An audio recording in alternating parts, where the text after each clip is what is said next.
Good evening. We'll go ahead and get started, though we think some students may trickle in. I'd like to welcome everyone, especially our panelists, but also the audience.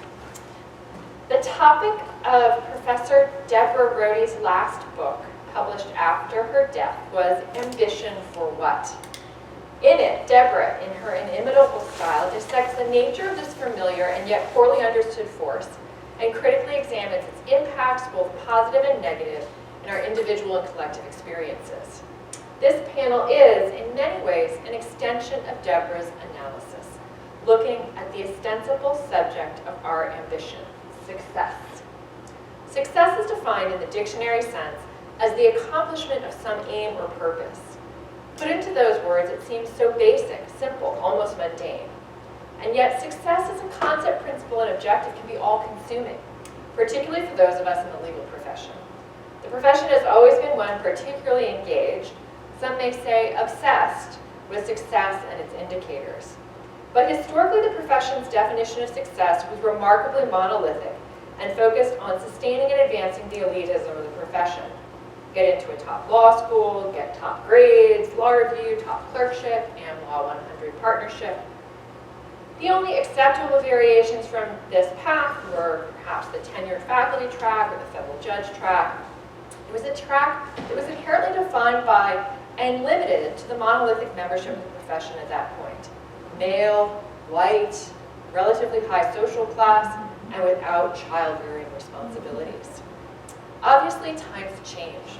The legal profession looks very different now from how it used to, and those within it have very different conceptions of both ambition and success. New and more diverse people are becoming lawyers. Different employment opportunities are gaining ground. And particularly after the pandemic, people around the world are reconsidering work and careers and what it means to succeed and live a full life. And yet, in the law, the traditional path retains its dominance and continues to exert pressure on those within the system, a pressure that can feel particularly strong to those already on the margins of its narrative. Challenging the historical narratives around ambition and success in the profession is important, but just as important is building new narratives, re-envisioning success in the law, and encouraging new and different ambitions to succeed and thrive. We're very honored today to have three outstanding panelists to lead this discussion, as well as a number of sponsors. I would like to thank the sponsors of this event, which are the Deborah L. Brody Center on the Legal Profession, the Women of Stanford Law, the Women of Color Collective of Stanford Law, Stanford's Asian Pacific Islander Alumni Association, the SLS Black Alumni Association, and the SLS Women's Alumni Association. I'll give short introductions to our panelists, and then we'll jump right in.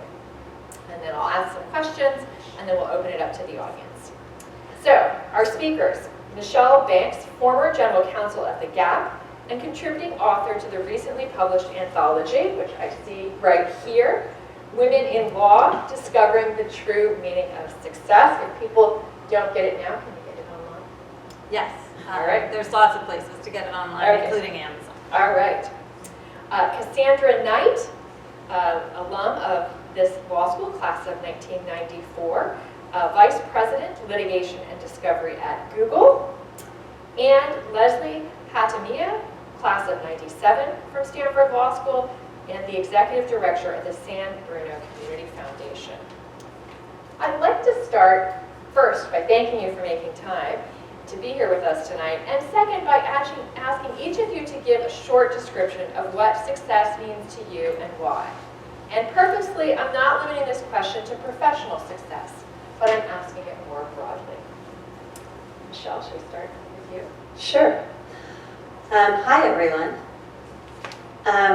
So one of the themes in our book, Women in Law, is that we believe success should be personal and individual as opposed to put upon us by society or by the profession as a whole. And so we each, there's 23 authors of the book, all women who went to law school, practicing in different areas, and some, like myself, who have moved on to their next career. But we each tell the story of what success means to us and how we've defined it and what we've learned over the course of our careers. And there are very young junior lawyers in the book, as well as some women that are next generation to me. But that is one of the key themes, is that success should be individual, it should be personal. We should define our own success, and it's really about fulfillment as opposed to titles or compensation or something like that. And for myself, for many years, I defined myself as a general counsel. If anybody asked me what I was, I would say I was a general counsel. And now I think I'm much more likely to say, and I should mention that what I do now is I'm an executive coach for women lawyers. And I'm much more likely now to say that I'm a mother or a wife or something like that, which is just interesting. But I would say that I was one of those people that was caught up in that it was all about the title for many years, and it's kind of freeing to let go of that. Hi. First of all, thank you. Can everybody hear me okay? Thank you so much for having me, Dean Martinez. It's a real honor to be here with you and my fellow panelists, and back at Stanford Law School, where I have so many great memories. And to remember Professor Rogi at this time is also just wonderful. She was a great mentor to me and to many other students in our time here at the law school. In terms of defining success, I thought about it a lot before, and what you say resonates quite a bit with me, Michelle, in that over the years, it's evolved for me. In a lot of ways, I am a litigator by training. I've done some variation of that most of my career, and so there's still that part of me that's just the sort of just win baby aspect of success. You have a very clear scoreboard in a lot of ways. But now that I've been in-house for over 15 years, the definition of winning even has changed for me in a lot of ways. And I learned that from a brother GC I had, where I was looking at just trying to win each case and succeed that way. And she helped me broaden my thinking in terms of what's really winning for the company long term, and thinking about our strategy and relationships with the other companies, so that even if you win this short-term success, if it doesn't have a longer-term implication that's good for your overall business prospects and the like, then that might not be truly winning. So that's part of success for me. But also, it's really changed for me tremendously in the recent past. I'm pretty far into my career now. On the personal front, and that's really taken the forefront for me as well. Looking for that fulfillment. I share with you that I was married for the first time as of a year and a half ago. It's a big change for me. I became a stepmother or bonus mom to two wonderful young adults. My mother moved to live close to me now, and so that's a big part of my life. I'm lucky that I'm able to see her almost every day, but like a lot of us caring for aging parents, that's become a much more important aspect of my life. So success is trying to keep all of that going and just feeling happy and fulfilled, and I'm pleased to say that I'm at the happiest point in my life that I've ever been. Leslie? Hi, thank you, and it's wonderful to be here back at the law school.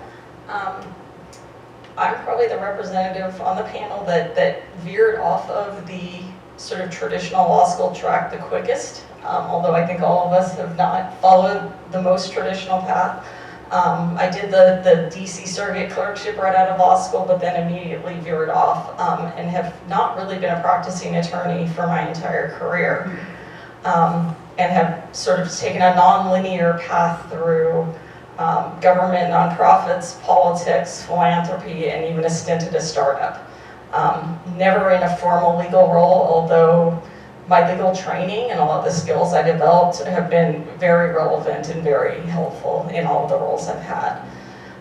In terms of success for me, if you look at the dictionary definition of success, it is the accomplishment of one's goals, which, to echo what both Sandy and Michelle said, it's really an internal then definition and not an external definition of what is professional success, because it's based on your own goals and what you want to achieve. And I think even for me, when I think about success in my own life, I reframe the question, because to me success feels much more professional and career driven, whereas at this point in my life it's what makes me happy? Am I happy? Am I thriving? And that's, you know, my professional engagement is one part of that, but it's just one of many different parts of what makes me a happy, fulfilled human being. You know, it's, am I mentally and physically healthy? Am I satisfied with my, you know, relationships with family and friends? Do I feel like I'm engaged in my community? And as well, you know, do I feel like I'm doing meaningful work? And finding that fulfilling. So that's one part of it. But I think it's all of those questions, not just about sort of professional success.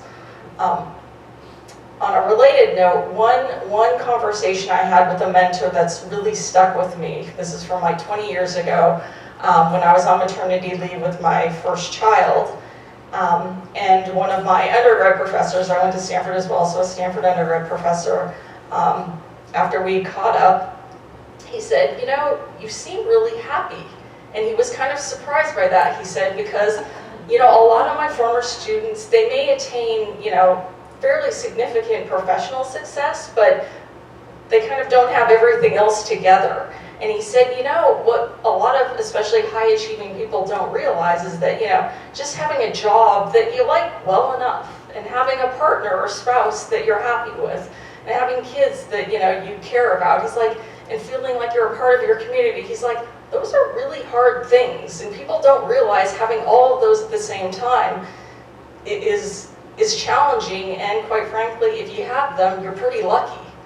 And so that's a conversation that's always stayed with me about just appreciating all those different parts of my life and finding satisfaction in those different parts of my life, not just sort of on the professional front.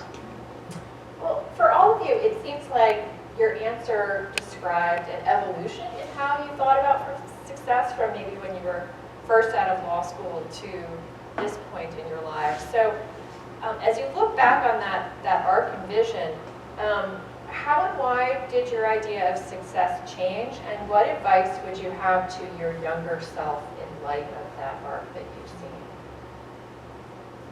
You want to go first? Sure. So this was another theme in the book, was that your definition of success can and should change over the course of your life, and there's no one right way and no one path. And my favorite example of that is Heather Stevenson.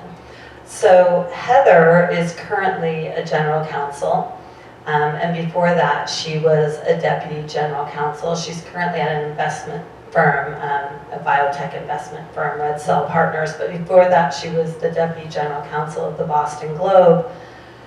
And she started her career at, you know, an Ivy League school. She worked in big law as an associate, but then she did the coolest thing. She started a juice bar. And she was an entrepreneur running her own business for, I think it was 5 years. I mean, it's a significant amount of time. Enough time that you would think she was maybe off the law path. But she went back. And so I love her story. And part of why I love her story is because her parents are both lawyers. So she really started from the most traditional, privileged place, but really veered and circled around and curved around in an interesting way. And so I just wanted to read one paragraph from her chapter that I really liked. One could say that I have life figured out. Of course that wouldn't be true. Life can't be figured out. What I want and need and what works for my family are constantly evolving. I now know that we can adjust as we go, that we can change our minds. And for us, knowing we can always pivot to make things better is what success looks like. Predictions that I would become a lawyer like my mom turned out to be true, yet I am still not just like her. That's Sorry. That's the beauty of life as a mom who is also a lawyer, and a lawyer who is also a mom. We each get to decide what works for us and our families. For anyone who dares to tell us we're doing it wrong, well, I have a thing or two to say about that, and I know dozens of other women who do too. What about you? That's great. What a fun story. Yeah.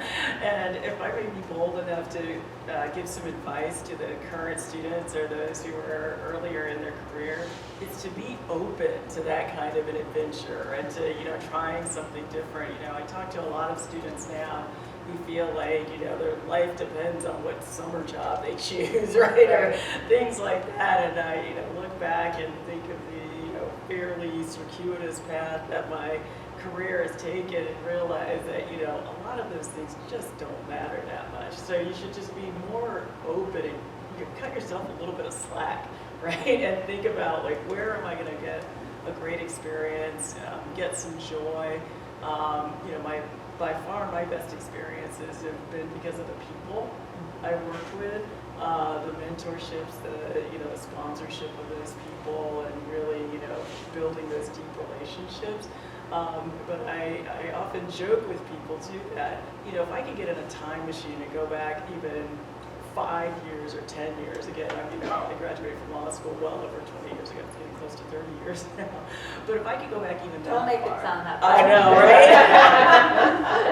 If I could go back even that far, I wouldn't believe half the things that have happened in my career and in my life overall. I mean, really would have told you were absolutely crazy if you had told me some of the, different opportunities I've had and paths I've taken. And one example of that is that when I was still at Morgan Stanley, at one point they asked me, I was in the San Francisco office, I'm from the Bay Area here, had lived in California my entire life to that point.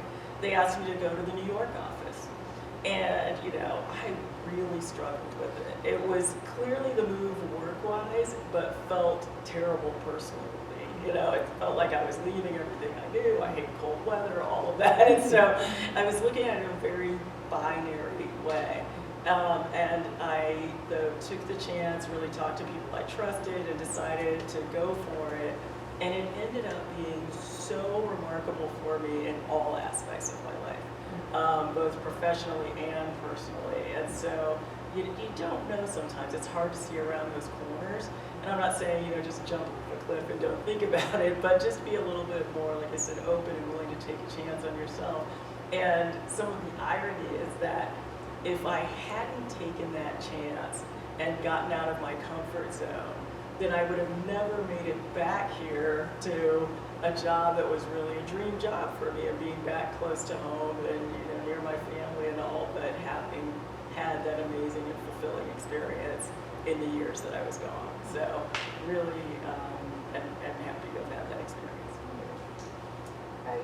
I think for me, asking myself a couple of questions early on and figuring out that actually being a traditional lawyer wasn't the best fit for me was an important sort of turning point for me and just going off on a different path. When I realized that the skills that I had and the things I like to do on a day-to-day basis at work weren't necessarily doing a lot of research and writing on legal issues and doing sort of the traditional law firm work. I liked sort of policy questions as opposed to interpreting the law. I liked doing more project management and more organizing and management, so that I gained a better sense of what would make me happy in my own professional career, which didn't really match up with sort of being a lawyer. And so that was very freeing, because then it's like, well, I can look at all of these other opportunities in front of me. I think another thing is just being willing to take some risks and taking advantage of opportunities that may not be on the traditional path when they come up. So I was given the opportunity to be on the management team of a presidential campaign 2 years out of law school, which was veering off very differently, but was an amazing experience. And was again very freeing that I wasn't on that traditional path. And then I think probably the biggest turning point was, and not to be cliche, but was becoming a mother. And it made me value different things in my work experience. I think, even early on before I had kids and got married, even if I wasn't a lawyer, I still worked very hard and worked long hours and put in that kind of sweat equity. But when you have a kid and you have to balance a lot of other things in your life, different things in my job became very important, flexibility being, number one. And I wanted to be a very present parent, someone who was engaged in my kids' schools, team parent, being at both my kids are athletes, being able to go to their practices and games. That was very important to me. It's not, what every parent makes that decision, but for me, having a job that allows me to be present in their lives, and meaning that, I can have the flexibility to go to their game in the afternoon and then, finish work at 10 o'clock at night if need be. That was really important to me, and it's something that I've sought in my more recent positions after having kids. So there can be life events like that. Now I'm having to take care of my parents, as someone else mentioned. So having that flexibility, again, has been very key. Great.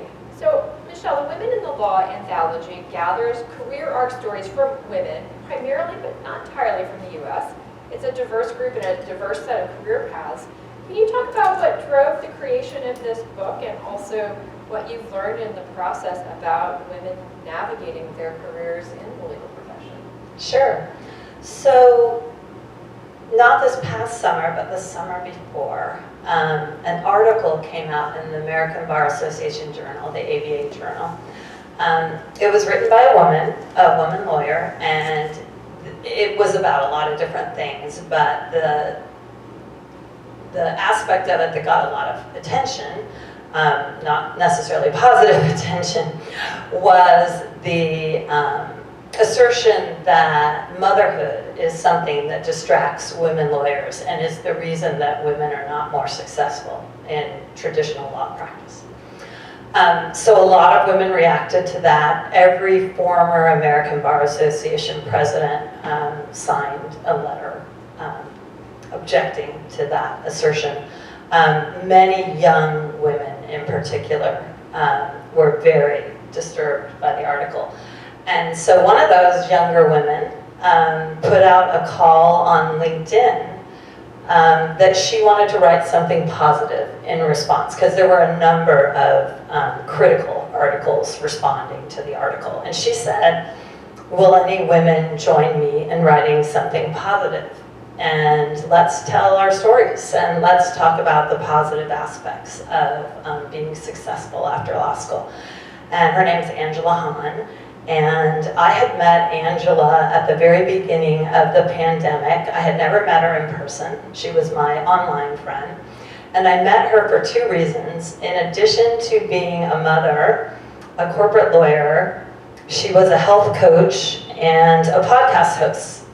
And she offered a free Zoom exercise class to anybody in the legal profession for the first year of the pandemic. And I started going, and I loved her personality.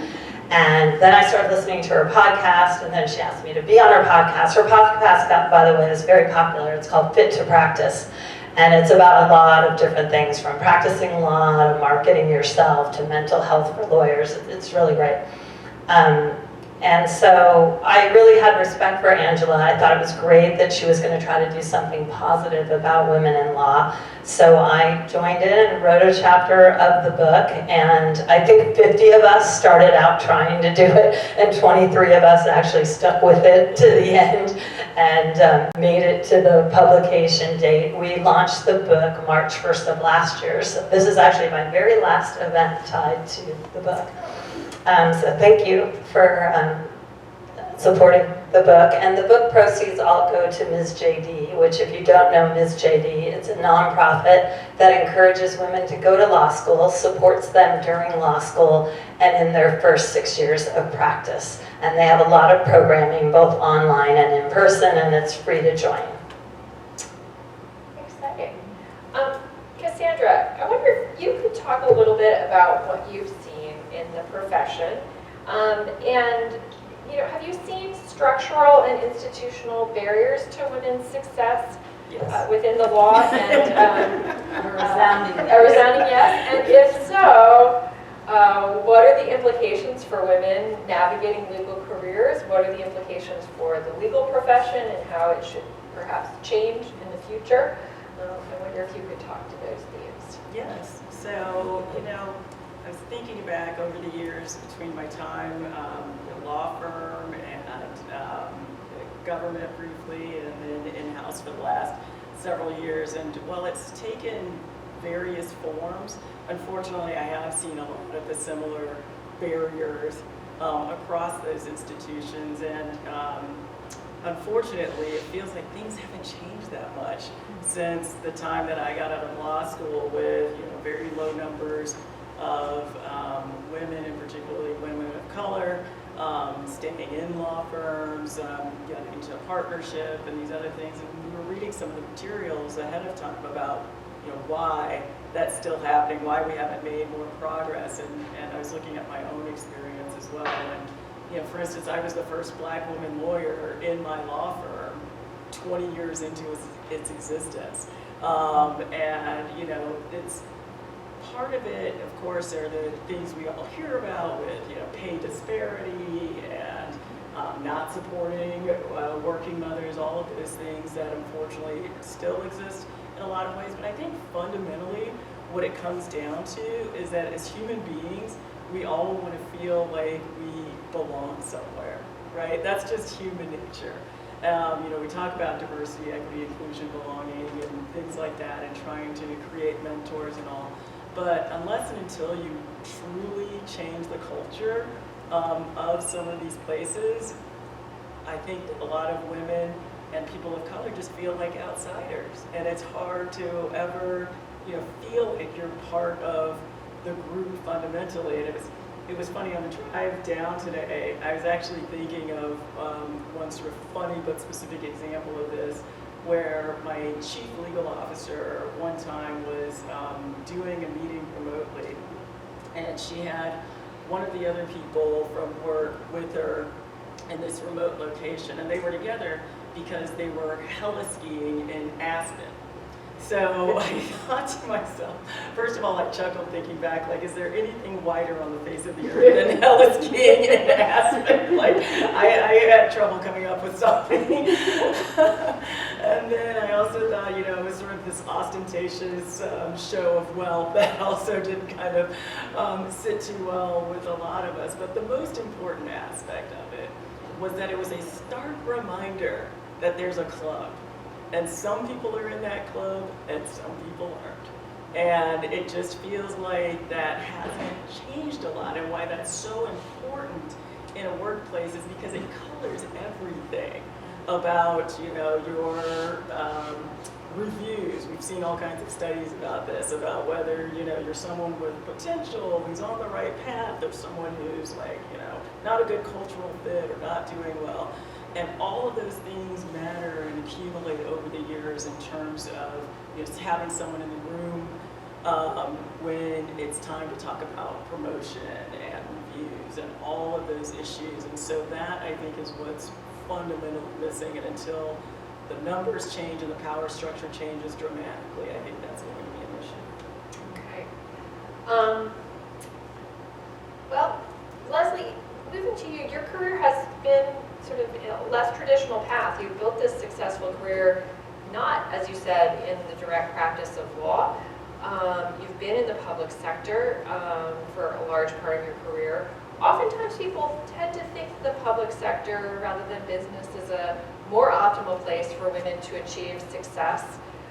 Is that true? Are there institutional and structural barriers that you've seen that are particular to public sector work? Is it the same as some of the things that Cassandra talked about, or are there other challenges as well? Well, I think it's important first to remember that, if you're looking at the public sector, the nonprofit sector, they're not monolithic. Just like in the business world, there's variation in places where you can maybe thrive better than others, and it's the same both in the public and nonprofit sectors. With that said, and the other thing to remember is that, within those sectors, there are opportunities with a legal degree that can take you on more of a traditional legal path, career path, or sort of a broader career path like I took, which wasn't functioning just specifically as a lawyer. So I think that's important to remember as well. But I do think there are certain things that make the public or nonprofit sectors potentially more open for women. One of which is that most people in those areas are driven not necessarily by money, but by their passion for a cause or an issue, a desire to do good in the community, and that passion can really fulfill you in different ways that I think a lot of women find fulfilling, and I think that's an important distinction. I do think there are just more women in those sectors. And the sheer numbers does make a difference because you do have a broader community. You aren't the first, African American partner or a lawyer at a firm. There are numbers of women and women of color, and so that is very helpful. It also allows you to find mentors and people to lean on, which I think is critical. At the same time, I think you see some of the same challenges that you see in the private sector, whether it be, even though there are a lot of women, and there are probably more women in leadership positions in the public and nonprofit sectors, they probably still aren't as represented percentage-wise as they should be.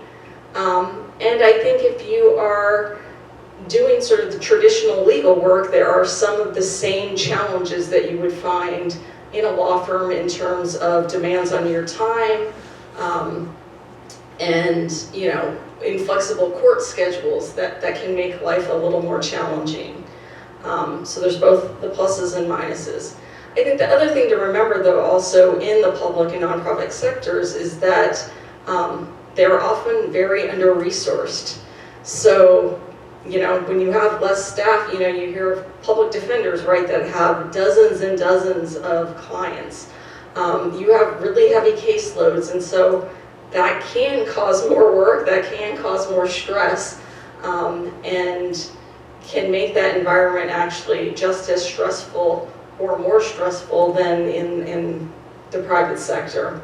But I do think there are opportunities for more balance in the nonprofit and the public sectors. There are different opportunities and more opportunities to find a niche that maybe fits you better. Well, I'll start my next question by telling a little story about a conversation I had with my husband earlier today where he got into big trouble. I was telling him what I was doing in the topic of the panel and some of the themes about women in the law, and he said, well, he's not a lawyer. And he said, well, that's going to be a quaint topic in a few years because someday soon women will be half the people in law school and then that won't be a panel anymore. And I said, oh, honey, women have been half the people in law school for more than 20 years. And when you look at the rates of equity partners, federal judges, general counsels, the statistics have not caught up with law school graduation. And so you're very optimistic to think that this panel won't be taking place in a few years. So I guess my question is, will we still be holding this panel 20 years from now at Stanford Law School? If not, why not? What are the barriers in those, let's see, the sort of more traditional legal paths in law firms, in legal practice, in the public sector as well? Why are we still here having this conversation so late in the game? Will we still be having it 20 years from now? And if not, or if we don't want to have that conversation in 20 years, what should we be doing about it now to make sure this panel isn't exactly the same? I could change the world, right? Well, first of all, I think that one of the problems is that we have traditionally approached the challenge as we should educate women, we should fix the women, we should help them fit in and help them be more successful in the traditional systems and institutions. And I think that the biggest thing that we could do as a profession is decide to make the systems and institutions more flexible, more inclusive, focus on people belonging, focus on, you know, things like succession planning that help women get into positions of power. That's how I ended up being a general counsel, is it was very carefully planned and executed. And that's how the woman after me got her job. It wasn't random. It wasn't because we took some training program. It was a systemic commitment to diversity, inclusion, and equity. And then you mentioned pay equity, and I think that's a huge thing. I think that people don't realize what a big deal pay equity is, and the studies show it's at every level. A lot of people think you get to the top and it's fixed. It's not. It's in every sector and it's at every level. So I think until we have systemic change from a belonging perspective, from a power perspective, from a pay perspective, we'll still be having the conversation, but hopefully young people are going to make these changes. And I hope it will change. It's funny because when you said about your husband, my husband's also not a lawyer, and I'm sure he would have said something very similar. But as I mentioned earlier in my comments, unfortunately, it really hasn't changed. And so how do we move the needle? You know, what you said, Michelle, is so important, is it has to be intentional. It can't just be we think like, oh, if we try to do the right thing and amble along every day, like something will change. No, you actually have to you know, do some real steps to put people in a position to achieve those goals and those levels at work. So that's one thing. But also, you know, it really is what I was talking about earlier in terms of the true inclusion and belonging at all levels. And the motherhood aspect is an interesting one that I've seen over my career. That makes such a huge difference for women in terms of their career. So, as I mentioned in my first remarks, you know, I have now adult stepchildren, but I don't have biological children. So I spent most of my life, my adult life, not as a mother, but I've seen in the workplace, you know, what women have had to go through just to try to be mothers and professionals, and that it was interesting to me that I never heard any of the men when they were on panels and talking about work-life balance and all having that challenge of trying to parent and be lawyers. And so it's still a stark difference, and until we find a way for those things to actually be equal as well, for the demands of parenting to be shared more equally, then it's going to be a really tough barrier for a lot of women who want to have fulfillment in that aspect of their lives as well. And so I think we just need to really think about some ways to,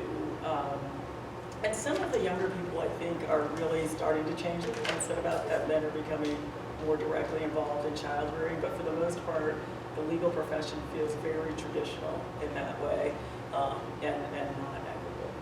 Well, and as Leslie said in answer to one of the earlier questions, it's children, but also it's other relatives, it's caregiving, it's elderly parents, it's other members of the family. And the reality is, you know, the law is a very demanding profession in time, and, you know, what you need to put into it to be, quote, successful in sort of the traditional legal career, and you're often tied to court schedules. I mean, you don't control your own schedule as much.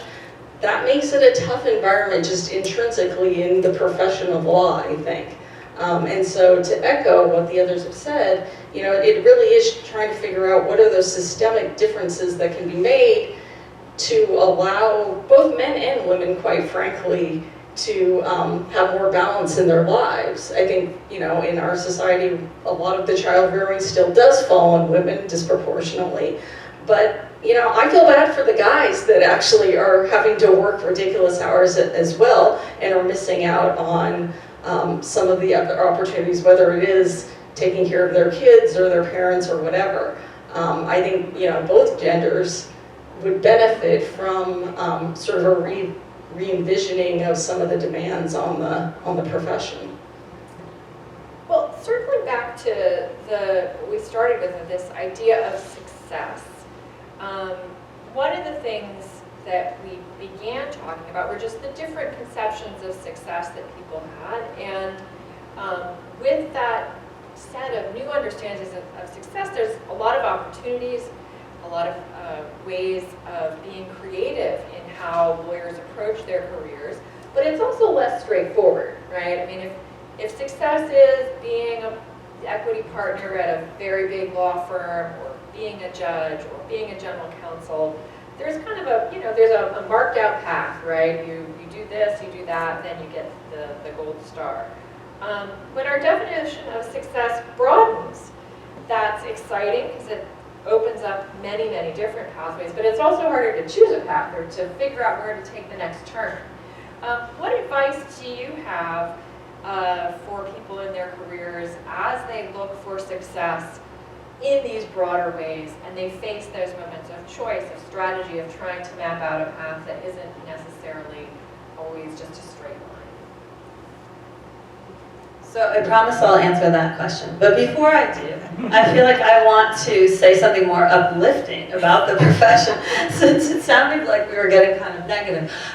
So when I agreed to participate in the book, I had two things that I asked my co-authors to agree to in order for me to participate. One was that the net proceeds would be donated to Ms. JD, and the other was that we would recruit at least a few women who were still in big law or who had been very successful in big law as partners, so that the book wasn't mostly corporate lawyers or mostly lawyers who had moved on. And we recruited 3 women, one of whom is one of my friends and mentors, Pat Gillette, who had a 30-year career, 30-plus year career in big law, and was sort of an award-winning rainmaker. She's now a JAMS mediator. And Pat has my favorite chapter in the book for 2 reasons. One, if you know Pat, she's just really funny and witty, and she's a good writer. But secondly, she talks about being very successful for a long time in the traditional part of the practice, and being herself while she was doing it and setting boundaries that worked for her and her family. So I just want to read a quick paragraph. 2 sons, not serial killers. 1 husband, 47 years. Big rainmaker in big law. Firm leader in big law. Successful trial lawyer, elected community leader, member of several nonprofit boards, speaker and author on a national circuit. That's me. But I am not special, nor am I superwoman. And that is why I want to share my story with others. You may not do what I have done, but you will be surprised at all you can accomplish. So my tip, getting back to your question, is networking. And networking has a bad name, but it's really just building relationships and building relationships with a diverse group of people. So what I would do differently, I actually wrote a blog about this for Ms. JD a few years ago. If I had my career to do over again, I would have been much less heads down, just focused on the work and the hours earlier in my career. And I would have met more people, connected with more people, both coming to events like this, but also online and in virtual forums and using social media. I would have met lawyers like these lawyers and others who did things different and took different paths than me. I would have spent more time understanding what people like and don't like about their careers and getting their advice. So I feel like today I have this really broad, diverse, interesting network of people that pays dividends, people who are helping me all the time, people like Lucy helping promote my book. But when I was younger, I was just so focused about the work. You said it's all about the people. And so I just wish I focused on the people earlier and building those relationships earlier. And in a way, I think this is really important right now, especially with the downturn in the economy and reading about layoffs in the press. I think that you need to build that network of diverse relationships and build that powerful base of people that will be your community before you need them, actually. Like before you're seeking the job or the next step. I just wish I built that network earlier.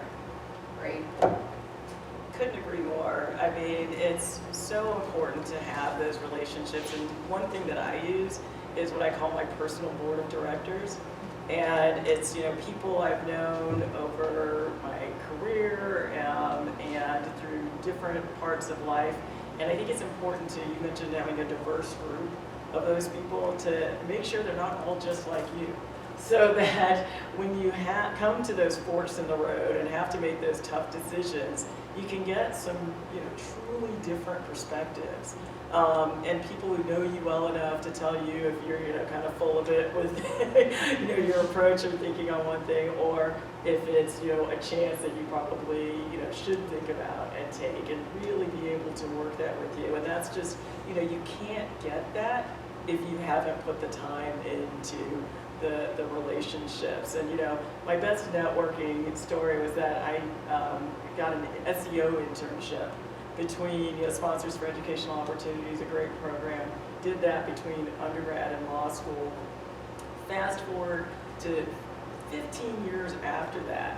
We didn't have Facebook or anything like that. There was a woman I had done that program with, and we just stayed in touch in the old-fashioned way, a couple of cards or phone calls a year. And then when I, really had a tough time in my career, it just happened to be one of those times that we connected with each other, and that's how I got the job that, sort of launched my career to being in-house and all of those things. It was just, this person I had kept up with, and we really had, fostered that great friendship as well as professional relationship over those years. So I can't say enough about it. And my greatest mentor, sponsor, girlfriend for real is one of my former GCs, who also is just really taken the time and developed that deep relationship with me, and I still call upon her all of the time, even though we don't work together anymore, to be able to get that advice, and that's invaluable. I think going back to the basic question, Dean Martinez, is, students who get to Stanford, you're good at following the traditional path, and you know how to jump through those hoops to do well in high school to go to a good college, do well in college to go to a good law school, and once you're in law school, you know what the hoops are that you have to jump through to get that clerkship, to then get that offer for a summer associate job that then leads you to a law firm job as well. And those are very well defined and paths that are laid right in front of you. And so when you have to veer off, quite frankly, it is really scary to do that. And sort of acknowledging that from the beginning, I think, is really important, that you do have to have sort of a self-fortitude that I might do a different path, and I'm not going to be completely swayed by what the traditional path is and what everyone else is doing and everyone is telling me I should be doing. And that does take, a little bit of a gut check, and you have to have some self-confidence in that. The other thing I would say is you really need to ask yourself, in addition to the mentoring and building the board of directors for yourself, I think those are incredibly important. But I think you have to do a lot of self-reflection about going back to the initial question of what is success for you and what makes you happy and what do you want out of your own life, and being able to define that for yourself and then set yourself on that path. It could be in a traditional legal practice, but it might not be. But asking yourself those critical questions and figuring out what will make you happy, I think are really important. And I think a lot of young people and students don't do that enough these days, because they see these paths you're supposed to be on and they jump on them and just try to jump through the hoops, instead of sitting back and figuring out what would make them happy, what would make them feel fulfilled. Great. Well, we have time for a couple of questions from the audience. So if people want to raise their hands, and do we have a mic, or do we, no, so we'll just use Well, we can pass my mic. We can pass the mic around. Anybody have And any if questions? there's a brave person to make a comment or ask a question, they will get the extra copy of the book that I have. How has COVID changed your views on success? It disrupted all of our patterns. It allowed us some new flexibility. We worked from home. I saw my wife a heck of a lot more than I had in years, it felt like. Has that sort of impacted your views on success? It has for me in a number of ways, mostly on the personal front. And, you know, I mentioned my mother earlier. I was fortunate enough to move her to be closer to me the week before shelter in place kicked in. And so, you know, then, like you were saying, you spent a lot more time with your wife. I spent a lot more time with her than I had in decades, right? And it really changed my perspective about what was important, and that you can't take time for granted. And so that goes into my success calculus all the time. You know, I had one of my closest friends just last month, she's a week younger than I am, suffer a massive aneurysm and stroke. I mean, we all see things like that in life at some point where it just really makes you take stock as to what's important and not to take things for granted. And so for me, success is, you know, being able to spend time with those people I care the most about, in addition to still, you know, striving to succeed in my career. So that's it for me, and how that COVID really brought a lot of those things home. I think I had sort of a similar experience in that about 2 months into COVID, my father got really sick. And he was 91 years old at that time, and I physically needed to be there for him and my mother. And COVID actually allowed me to do that because I could work remotely. It didn't really matter where I was. So that was actually a great blessing of COVID, but also made me realize, and I think a lot of people realize, about flexible work schedules and being able to, you don't have to physically be there all the time to be able to get your work done. And I think that's something positive that has come out of COVID that I think we all can benefit from.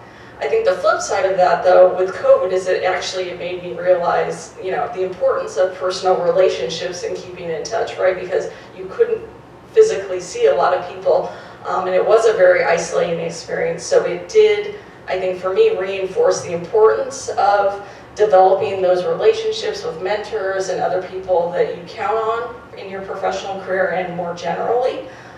So I think there was sort of both of those for COVID that made me realize, you know, how important they were to my own life and to my own fulfillment. Another question?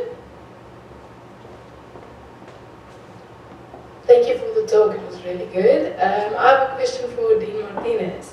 We've heard now from our panelists about different paths in the career for lawyers. I would like to hear your opinion on a career in academia.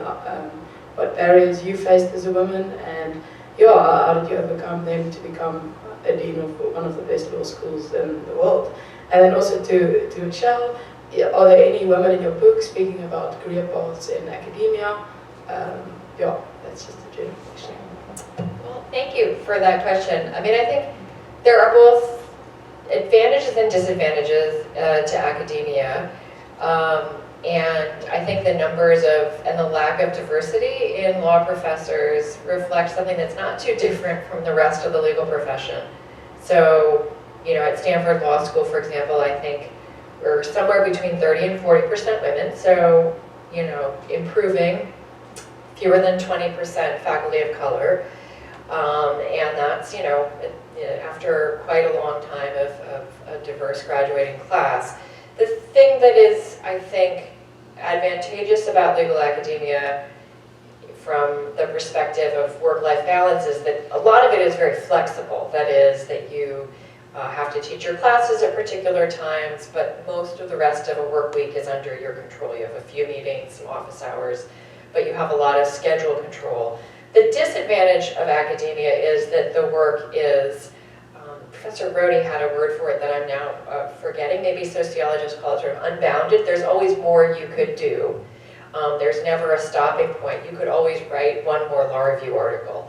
And the years that you are on a tenure track are often the years that you're also might be likely to be having children. And so those things, along with all of the kind of implicit bias in the way people approach others in the workforce, are part of why I think we see that legal academia is not, has not achieved, you know, sort of diversity that reflects the students going through, even after many years. And so I think, just as the other panelists talk about it, it takes more than just sort of add women and people of color and stir, and then it'll, you know, diversity will happen. It requires sort of intention of thinking about what criteria are people using in hiring and promotion. What are the criteria that are used for advancement? How are you mentoring people, entering the profession, saying to people, have you ever thought about being a law professor? You know, and encouraging students to go into it if they might not have thought of that as a path. So those are just, you know, a few of the things that I've observed. And then I know you had a question for Michelle. Oh, none of the women of the 23 who wrote chapters for the book are full-time academics, but many of us teach law school as guests. So I think there's 3 or 4 of us. I teach at my alma mater, UCLA, annually, and a number of the women teach more than that, but not like the dean as a profession.